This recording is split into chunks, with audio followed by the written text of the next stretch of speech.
எனக்கு இந்த கல்யாணத்துல விருப்பம் இல்ல, எனக்கு பாண்டி தான் வேணும். எங்களை பார்த்தா உனக்கு எப்படி தெரியுது? நாங்களா உன்னை கல்யாணம் பண்ணிக்கோன்னு சொன்னோம், நீயே தானே கல்யாணம் பண்ணிக்கிறேன்னு சொன்ன.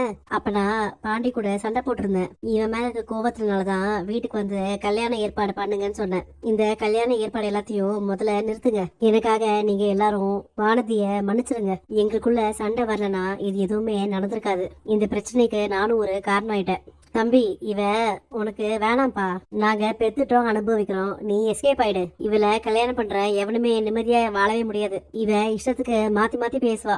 இவளை இந்த மாதிரி பேச சொல்லி கீ கொடுக்கறதே இவன் தான். உன்னை பாக்குறது வரைக்கும் வானதி ஒழுங்கதான் இருந்தா. உன்னை என்னைக்கு பார்த்தாலோ அன்னில இருந்து இந்த வீட்டுல ஒரே பிரச்சனையும் சண்டை தான். இங்க பாருங்க தம்பி, நீங்க எவ்வளவு நேரம் டைம் எடுத்துக்கோங்க. ஆனா சீக்கிரமா இவ விஷயத்துல ஒரு முடிவெடுங்க. எங்களால இவளை வச்சுக்கிட்டு சமாளிக்க முடியல. உங்க வீட்டுல பேசி உடனே கல்யாணம் பண்ணுங்க. இல்லனா அடுத்த 6 மாசத்துல உங்க அண்ணனோட கல்யாணத்தை முடிச்சுட்டு இவளை கல்யாணம் பண்ணிக்கோங்க. பேசாம அந்த பொண்ணோட படிப்பு முடிஞ்சதும் 2 பேருக்கும் கல்யாணம் பண்ணி வச்சுக்கலாம். நானும் கல்யாணத்துக்கு இன்னும் ரெடி ஆகலன்னு, அவளும் சின்ன பொண்ணு. அதான் என்ன பண்றதுன்னு யோசிச்சுட்டு இருக்கேன். கல்யாணம்னு யோசிச்சாலே செட் ஆக மாட்டேங்குது.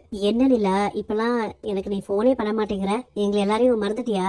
நானும் கால் பண்ணணும்னு நினைப்பேன். நீ பாப்பாவெல்லாம் ரொம்ப மிஸ் பண்றேன். ஆனா போன் பண்ண ரொம்ப பயமா இருக்கு.